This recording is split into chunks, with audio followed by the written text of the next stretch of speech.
2026 সালের ফিতরা কত টাকা? ফিতরা না দিলে কি গুনাহ হবে? খাবার নাকি টাকা দিয়ে ফিতরা দিতে হয়? ফিতরা কাকে দিব? গুরুত্বপূর্ণ এই 4টি প্রশ্নের উত্তর জানতে হলে সম্পূর্ণ কথা শোনার অনুরোধ রইল। প্রথম প্রশ্ন, 2026 সালে ফিতরা কত টাকা? ইসলামিক ফাউন্ডেশন কর্তৃক নির্ধারিত ফিতরার খাদ্যদ্রব্যের একটি মূল্য নির্ধারণ করা হয়েছে। আমরা 2026 সালের ইসলামিক ফাউন্ডেশন কর্তৃক নির্ধারিত সেই মূল্যগুলো জানব এবং আপনারা আপনাদের সামর্থ্য অনুযায়ী ফিতরা আদায় করবেন। এমন করবেন না যে আপনি সামর্থ্যবান হওয়ার পর আপনি গম দিয়ে আটা দিয়ে ফিতরা দিলেন, আপনার ফিতরা গ্রহণযোগ্য হবে না। আপনি লাখপতি, কোটিপতি, তারপরও আপনি গম আটার দামে ফিতরা দিলেন, আপনার ফিতরা পরিপূর্ণ শুদ্ধ হবে না। সুতরাং সাহাবায়ে কেরাম রিদওয়ানুল্লাহি আজমাইন তারা সব সময় খেজুর দ্বারা ফিতরা আদায় করতেন। আমরাও চেষ্টা করব খেজুর দিয়ে অথবা তার সমপরিমাণ মূল্য দিয়ে ফিতরা আদায় করার।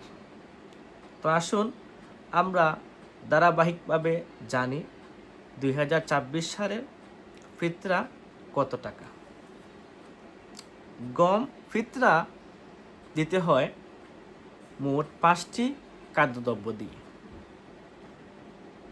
তো আসুন আমরা আগে জানি তার রেট কত। গম বা আটা দিয়ে ফিতরা দিলে জনপ্রতি ফিতরা দিতে হবে 110 টাকা। এখন আপনার পরিবারে যদি সদস্য 5 জন হন, 6 জন হন, আপনি সবার পক্ষ থেকে আদায় করবেন। যে ব্যক্তি পরিবারের প্রধান রয়েছেন, গার্জেন রয়েছেন, উনি আদায় করবেন। পরিবারের ছোট বড় সবার পক্ষ থেকে, এমনকি নবজাতক শিশুর পক্ষ থেকেও ফিতরা আদায় করতে হবে। গম বা আটা দিয়ে দিলে জনপ্রতি আসবে 110 টাকা।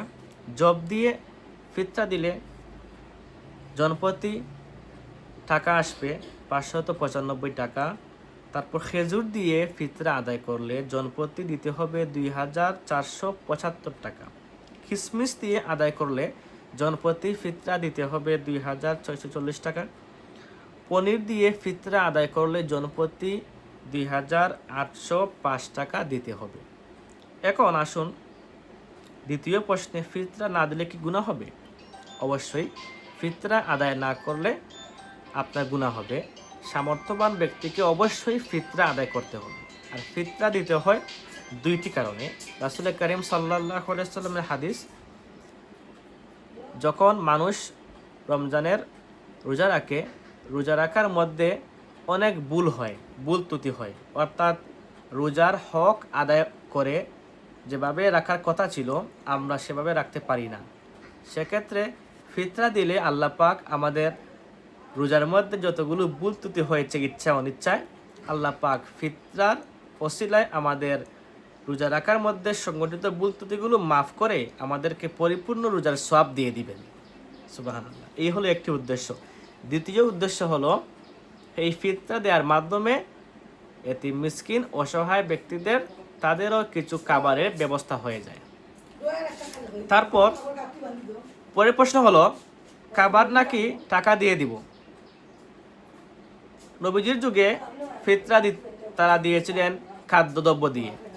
এখন কেউ যদি খাদ্যদ্রব্য না দিয়ে টাকা দিয়ে আদায় করেন তাও হয়ে যাবে, কারণ সাহাবায়ে কেরামের যুগে, বিশেষ করে ইসলামের দ্বিতীয় খলিফা হযরত ওমর রাদিয়াল্লাহু তাআলা আনহু উনার যুগ থেকে ফিতরার সময় আসলে কি করতেন? খাদ্যদ্রব্য না দিয়ে টাকা দিয়েও আদায় করতেন। তাহলে বোঝা গেল খাদ্যদ্রব্য না দিয়ে যদি আপনি তার সময় পরিমাণ টাকা দিয়ে দেন, এতে আপনার ফিতরা আদায় হয়ে যাবে। এরপর প্রশ্ন, ফিতরা কাকে দিব? যাকাত যাকে দিবেন, ফিতরা তাকে দিবেন। অসহায়, এতিম মিসকিন, পথচারী, অভাবী ঋণগ্রস্ত ব্যক্তি, আপনি এভাবে দেখে ফিতরা আদায় করতে পারবেন। আশা করছি আপনারা বিস্তারিত বুঝতে পেরেছেন। ভিডিওটি শেয়ার করে অন্য সব মুসলমান ভাইদেরকে দেখার সুযোগ করে দিবেন। আল্লাহ পাক যেন আমাদের সবাইকে ফিতরা সঠিক পন্থায় আদায় করার তৌফিক দান করেন। আর আরেকটি গুরুত্বপূর্ণ কথা, ফিতরা ঈদের জামাতে যাওয়ার আগে আগে আদায় করবেন। ঈদের জামাত থেকে এসে দিলে আপনার সেই টাকা ফিতরা হিসেবে গণ্য হবে না, তা নর্মাল চ্যারিটি হিসেবে গণ্য হবে। রাসূলের হাদিস সাধারণ দান হিসেবে গণ্য হবে। এজন্য ঈদের জামাতে যাওয়ার আগে আগেই আপনারা ফিতরা আদায় করে নেবেন। আল্লাহ পাক সবাইকে সেই তৌফিক দান করুন, আমিন।